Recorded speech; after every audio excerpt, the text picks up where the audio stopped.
Shwmae a chroeso I Sgwrs, podlediad Consortiwm Canolbarth y De. Yn y podlediad hwn byddwch chi'n clywed y trafodaethau diweddara am bob math o bethau addysg. Hello and welcome to Sgwrs, the Central South Consortium podcast. In this podcast we'll bring you the very latest discussions on all things education. Hello everyone, my name is Louise Mutum and I am the lead in Central South Consortium for Pedagogy and Professional Learning, and I'm very lucky to be joined today by some colleagues. Sue? Hello everyone, my name is Sue Prosser. I've been working with Central South since September 2020 as an improvement partner. So I started working with Abernant School at that time. Prior to that, I was a head teacher of a primary school in the Vale of Glamorgan. Hi, I'm Kucia. I'm head teacher of Abernant Primary School and I've been here now for the last 9 years. Fantastic. So I'm delighted today that Julie's joined us and Sue Prosser, who's the improvement partner working with the school. And through this little podcast, we hope to share with you some of the improvement journey and how collaboration has been a real core component of this. So Julie, can you tell us a little bit about the background of the school and how this work started? Yeah, certainly. So my school is a small school up in the Cannon Valley. We've currently got 101 learners on roll. Children come from within and a lot come from outside of the area. So we have a variable staff and pupil demographic. We currently have 4 full-time teachers, that's including my deputy head teacher. We have 3 LSAs and 1 headteacher that leads the nursery. All of these people have played a part in our improvement journey, and I will explain further later on. Our starting place really was when school were in Eston Review in 2019, and they were due to revisit in September 2020. It's quite a difficult time for us as a school. We lost some members of staff, and when I say some, half, because we'd only 4, one through promotion, one leaving early retirement.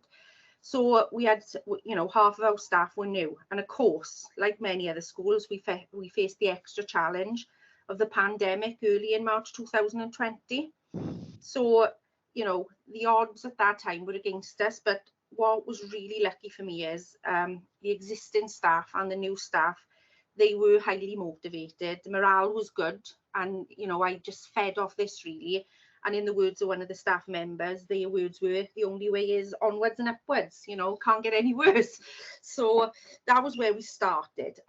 So the first thing we done was to look at restructuring leadership.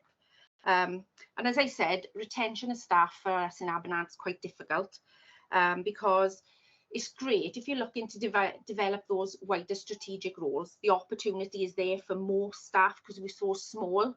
But then what comes with that is you develop your leaders and then they look for that promotion. So it's finding our happy medium. But all of the staff, they were all ready to take on a responsibility. And the important thing for me was defining the role and that responsibility for them, and them knowing exactly what it was that was my expectation. So providing them with a clear, succinct success criteria was vital. But I think what really proved to be effective for our school improvement was the fact when we gave the success criteria, we also looked at some examples of what does that look like to be successful? What would you expect the learners to be doing? What would you expect the teachers to be doing? What would you as a leader be expected to do?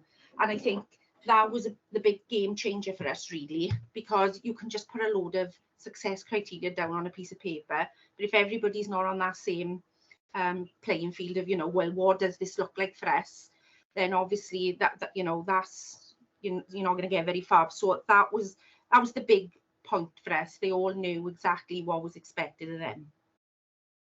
So I don't know if you've got a perspective from an improvement partner.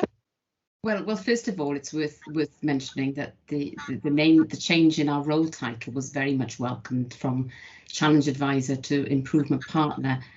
It's now, I feel, an accurate reflection of how we work with our schools, because we're partners with them, not just with the school leaders, but with the governors and the local authority.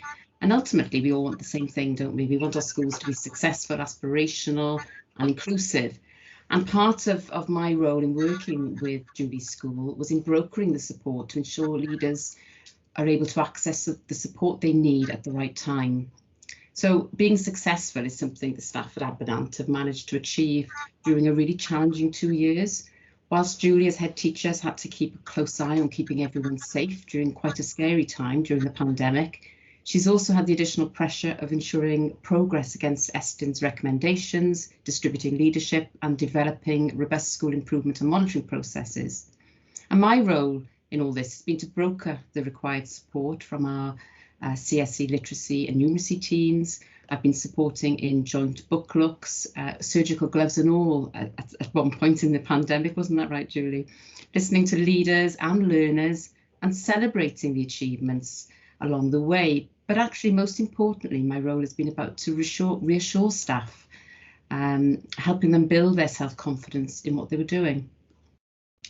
The outcome was a successful one for Abernant, and I think it's testament to what can be achieved when all staff have a keen eye on standards and progress, and where they all feel jointly responsible for meeting agreed school improvement targets. We know it all starts and ends with leadership, and so Julie's first task was to develop that clarity of expectations, starting with the structure and articulating very clearly who was responsible for specific areas. Julie, having restructured the leadership, how did you ensure everyone was on message and working to that shared goal? Well, it was quite nice actually that we had, new staff as well, because it was like a starting point for us, to be honest. And the first thing we looked at was the national mission. Strong, inclusive schools, committed to excellence, equity and well-being. So we all looked at these documents. But first of all, we looked at what do they mean? That was the first thing, to make sure that we all understood what that meant. But then taking it that step further, sitting and discussing, well, what do those key words mean for us at Abernant? What does it look like for children, staff, the parents, the governors, the wider community? And we had a gentleman that came out and was seconded with us for a year during this quite a vulnerable time, I suppose. And one of the phrases that he always used to bring us back to was the Abernant way. And this has been quickly adapted by staff. And anything we do now, or in the future, we always come back to what is that for Abernant? And that's been key. And as Sue mentioned then, well-being. I was lucky. My staff were highly motivated. And I think we all fed off each other. And I was surprised, actually. I kept waiting for us to all sort of falter, but it didn't come. But I think it was because it was a fact of, well, we're here anyway. We've just got to get on with it and let's make the best. And I think we were all a little bit, we wanted to prove a point as well and get it right, But everyone was talking about this lost learning, the well-being of children being on the floor. And yes, I recognise that, children miss school and that we are always going to have children who've got deep-rooted and long-term issues. And yes, all schools, we've got Thrive, ELSA, we know the different places that we can access if we need to, eye-to-eye counselling. And they're always going to be there for some children in the past, during the pandemic and in the future. But the big thing for us was all the children coming back and getting that engagement in all our learners and building the well-being through that engagement. Because for some of them, it was just like us, they just they were feeling a bit fed up. But what could we do as a school now to get us back on track? So the first thing we looked at was good, high quality teaching and those learning experiences. How can we get these children back involved? And obviously the pupil voice was massive. What was it that they wanted to learn about? Obviously they're not driving it, but making them feel part of our return to school. And then teachers with the pedagogy, making considered choices and ensuring what is the purpose of this learning, how is it going to benefit them both academically and social and emotionally. And we looked at making sure we were providing good differentiation, vital for our lower achievers who didn't want to engage in work because they were afraid to fail anyway. So, it was making sure that we had the right scaffolding modelling so we could just get them back into wanting to learn. Growth mindset played a massive part in that. And even, since September, I've been in now with listening to learners, learning walks, and I can see the difference in children that probably would have shied away from me now. They want to talk to me about the work, and they are willing to say, well, see, Mrs. Kucia, I didn't quite get this right. And I think taking the well-being aspect and looking at that has proved really successful for us, because yes, like I said, we have got some children that require that one-to-one, but the majority of our children now, and it's lovely to see, it's not just the children, it's the staff. I'm walking into classrooms and everybody wants to be there. So I think, that was the big factor for us to start with. And obviously alongside this then was ensuring that staff had good, high quality professional development in order to enable this to happen, for this good learning and good teaching to take place. And I think developing staff knowledge of their areas, of the wider strategic roles, has been massive, because unless they've got that knowledge and understanding to start with, which was our starting point, then obviously how can they decide whether we're improving or not? So it was making sure that that high quality professional development was in place, and Sue helped us a lot with that, and I can talk about that a little bit further on. But staff, I felt that I built that knowledge in staff, ready for them to be part of our leadership team. So Sue, how did you support all of that, and what was your role in it? Well, part of my role as improvement partner is to signpost effective tools to support whole school improvement discussions. So not just discussions between myself and the head teacher. And one of these tools that I use with Abernant is the adaptive capacity model, taken from the Enabling Equity and Excellence document. So adaptive capacity is basically the capacity of a school to adapt to changes, whether they're planned or unplanned, such as the pandemic. It's based on the premise that within every school there'll be areas of expertise where making iterative changes to policy and practice are carried out confidently due to the available capacity. So it's not designed to be a measure or an assessment, which is why we avoided any grading of the areas. So the model doesn't see the school as having capacity or not, but rather it encourages a useful reflection on 5 key areas. So firstly, it looks at knowledge and assets. So we use this with the maths leader in the context of teacher knowledge and skills in teaching mathematics. And having accessed regular bespoke support from CSC's maths advisor, we felt this was a really strong aspect. Secondly, we looked at leadership capacity. Was there clarity for leaders? Thirdly, we looked at teaching capacity, and for both of these, we referred to the practicing teaching and leadership standards, which Julie is now embedded in the performance management processes across the school. We then looked at culture and climate, which reflects on the school as a learning organisation. And again, this is a really useful tool that's still helpful today and important to still engage with. Finally, the systems and processes in place across the school, such as self-evaluation, monitoring and evaluation cycles, and general clarity in roles and responsibilities. So it's a really useful tool, and one that I know Julie has encouraged her staff to engage with in other school improvement target areas. In addition, my role continues to be about regularly signposting professional learning opportunities. Head teachers and leaders are busy people, so I try to draw out what I know is most applicable to the school at a particular time. Finally, I've acted as a broker to connect the school's leaders with a range of subject discipline experts that we all have access to in Central South. So, for example, Julie's Science and Technology lead has worked closely with the STEM advisor in the summer term, and this has placed the school in a really strong position to start developing the science and technology area of learning this year. Okay, so I think what's really, really clear is the amount of work that's been undertaken, particularly when you factor in the pandemic running alongside it. So I guess I'm curious how you sustained momentum. Yeah, as I said, it was ensuring staff well-being was paramount. And I mean, we did a lot of, via Teams, we had some staff quizzes and things. So I made sure that alongside, because I was very aware that they were dealing with our challenge and the pressure of not knowing when Estin were going to come back. So it was making time really that, in the best way that we could, that we did have time to sit and just enjoy each other's company as well. And that was, staff found that very beneficial. But it was also going back to our vision constantly.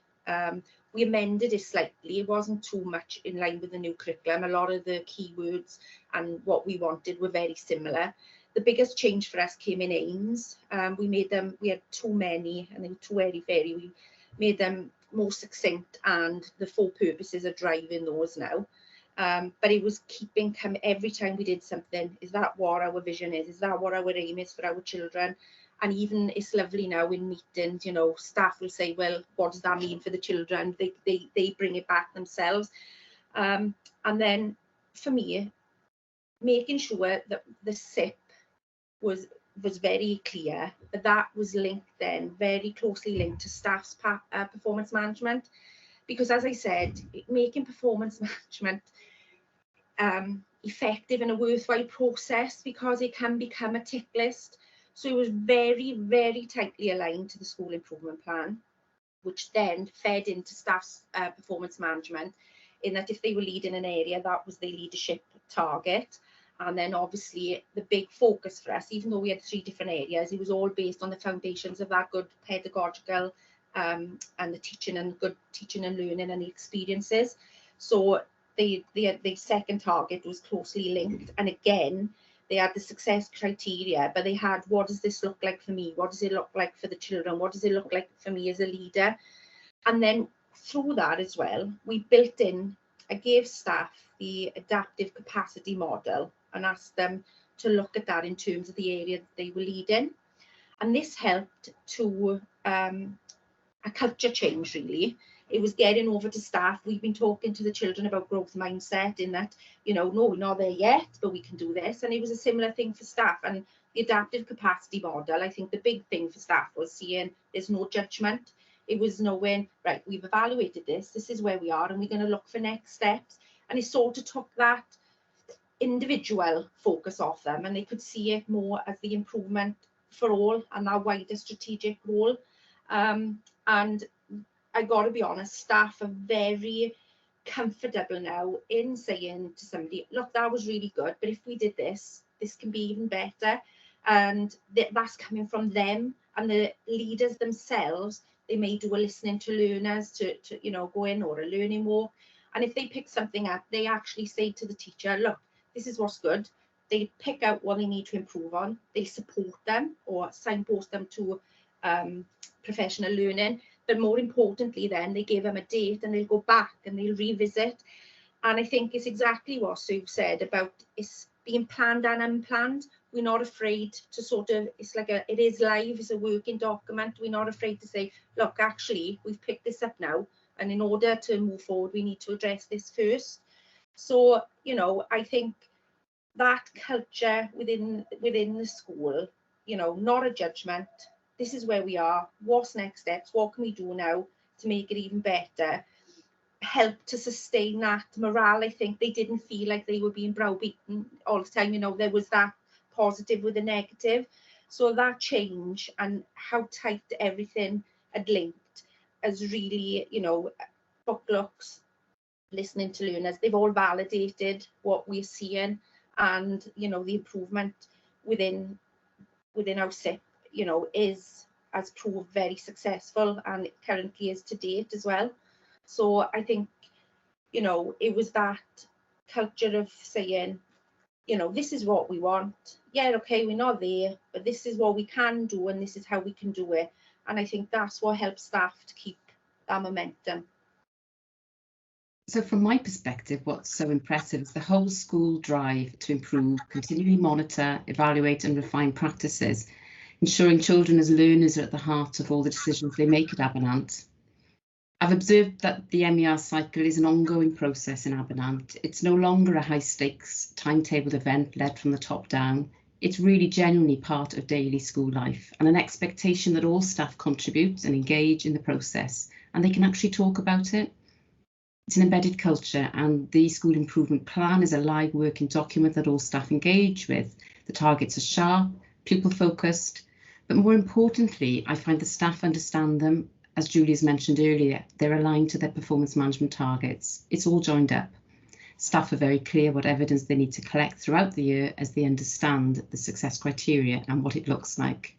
And how do I know this? Because Julie ensures I have the opportunity to meet with each of her leaders so that these school improvement conversations don't just happen between the IP and the head teacher in her office. And this really shows an openness to both challenge and support. And I'm not just talking with myself as an IP, but more importantly, between colleagues in the school. Each teacher is passionate about their areas and wants to see results, and they proactively intervene and hold sometimes difficult conversations when needed. And I say difficult because I'm sure Julie would agree they're not so difficult now as staff are less sensitive to these type of conversations because they understand it's about the pupils and it's nothing personal. That's great. So what does a leader in Abernant look like? The biggest thing for me is that allowing them to talk to me as well, and they know that I think it's that, like you said, we're going back to that open and honest ethos, and they know that they can come and they can say, look, I need more help in this. And I think that was the biggest starting ground. And when they are able to identify what it is that they need as well, obviously it's going to make the process that much easier. So, you know, you're looking at that professional learning. So what is it that they, you know, what do they need to know? And like, for example, Sue gave one in terms of particularly around numeracy and science and technology. We have Sue signposted us to some CSC advisors who worked with my leaders to ensure they had the right knowledge, firstly, particularly around with the new curriculum coming in, now, you know, how we can, as Abernant, bring that into our school. So the knowledge there was vital, but then working with those people then to undertake designing our curriculum for those areas, you know, a programme of work. What does it look like to actually go in and do a learning walk, writing qualitative reports, you know, get into the nitty gritty, not about, oh, it was a nice feeling there, you know, what was going on, and it was picking up those skills and working alongside the advisors. I feel definitely developed. That was a really good starting point. And what's happened now is that that's fed out to other staff, so the skills are being passed on. And it was nice in that for that first year, they were undertaking it, but they were able to call on those advisors then and say, look, this is what we've done, this is what I've done now, you know. And I think having that safety net for them was nice for that first year. And you can see the confidence now, you know, they come into me, right, this is going on, I want to be part of this. You know, I've picked up that this is not working. You know, I think that was crucial, and I think if you spoke to them, they would tell you that that was a really good professional learning opportunity for them. They've been able to engage in collaboration with not just cluster schools, but Hannah's part of the curriculum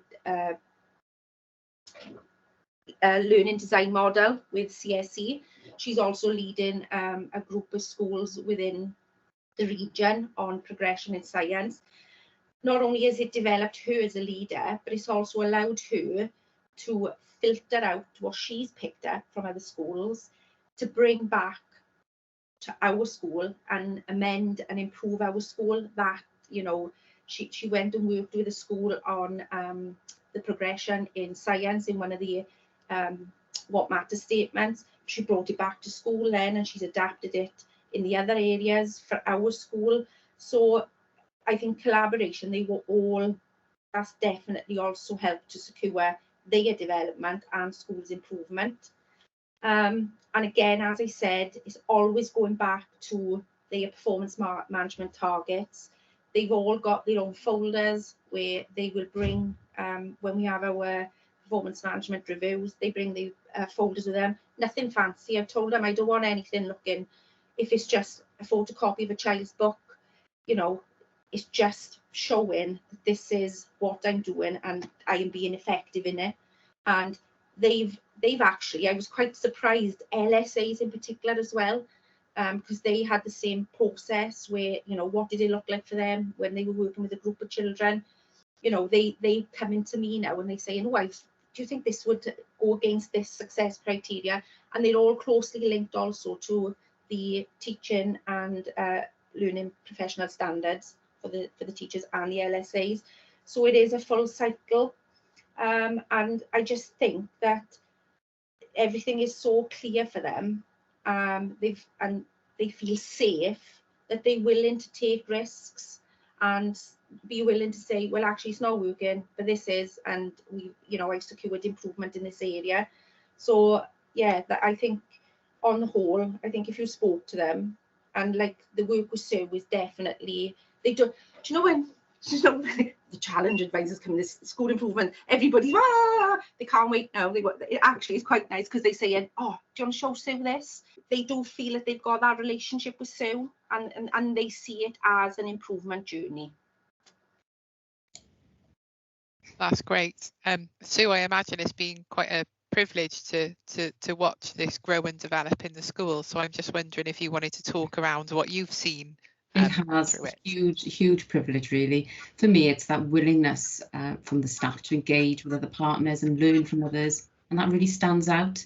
And in particular, the honesty and openness in the discussions we have at all levels across the school. Being a small school, Abernant staff, I feel, have really benefited from the focused maths and literacy support they've received. It's made a real difference to teaching and standards. And as Julie mentioned earlier, this has impacted positively on pupil and staff wellbeing, and I think that says a lot. Abernant's part of the Aberdare cluster, and they've got a real appetite to work in partnership with each other. They understand the benefits of sharing expertise and workload, and they support each other really well. This was particularly evident through the pandemic and the lockdowns. It's all about the power of relationships, isn't it? And our work is all about people. And great schools have great people in them who care about each other, and not just care what happens within their own schools, but in each other's schools. And I can see a genuine reciprocity developing in the Aberdare cluster, not just for staff, but for the pupils in each other's schools.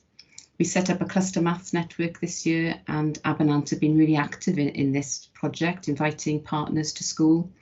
And the cluster are now looking at planning a joint curriculum inset focusing on progression within the AOLEs. It's been great seeing just how beneficial Abernant staff's contributions to these collaborations are, as they've had much to share when showcasing their concrete Victorian abstract approach to teaching maths. It's been great to see. Fantastic. So obviously we've painted a very rosy picture, and it's all sounded very wonderful and very easy, but I'm sure that hasn't been the case. I'm sure there's been plenty of barriers along the way, as well as enablers. So Julie, I was wondering if you could talk a little bit around those barriers and enablers. I'm going to start with the barriers because I want to finish on a high. I think the biggest thing, as you said, we're a small school, and to be honest, I've been here 10 years, and it has been a very up and down picture. Like you said, we're always facing external threats, but I think it has made us resilient as a school, because for us, another ball thrown in to, it just give us a swerve. It doesn't really affect us because we've got that, we've built that resilience in ourselves. But I think the fact space for us is a big issue, because our school isn't a very big space. It hasn't got the grounds that the schools have got, so there's limitations there. Finance is massive. I mean, this year we've had a lot of grants, the professional learning grant, the SGWRS, the collaboration. That's made such a difference for us at Abernant. It's tripled what we would normally have. It, and it is still small in comparison to others, but like we feel we'd be millionaires this year because it has made a difference. It has allowed us to have that time to try things out, evaluate it, go back, take staff leaders out of the classroom in order to get this quality MER cycle and school improvement. So, going forward, it's going to continue to be finance for us. And obviously that would have implications then on staff, on the time that I can release staff to do, these things and to continue to develop themselves. And fluctuating numbers on roll. Luckily the last 2-3 years, we've been able to maintain our 4th teacher, which is massive in our school because I need all leaders. So that'll be a big factor for us, and we've looked at ways how we can encourage people to come in again from out of the area. But in terms of enablers for us this year, I think the relationship that we've had with Sue has definitely been a plus. you know, I feel that I can be open with her. There isn't that judgment. No question is too silly. I hope anyway.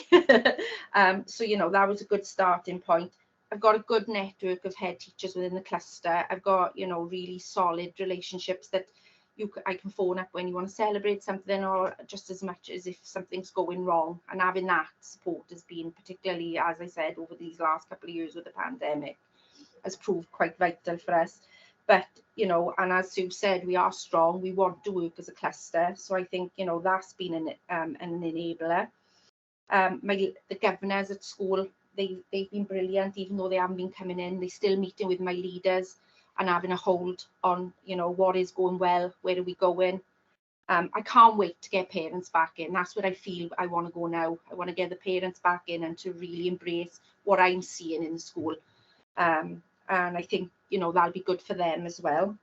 And obviously a change in attitude within the school, that culture, again, you know, the openness and realizing that it's not judgments, it's the improvement. I think, you know, is obviously, if you've got staff on board with you, at the end of the day, they're your most expensive resource, but they're your most vital and can be the most effective.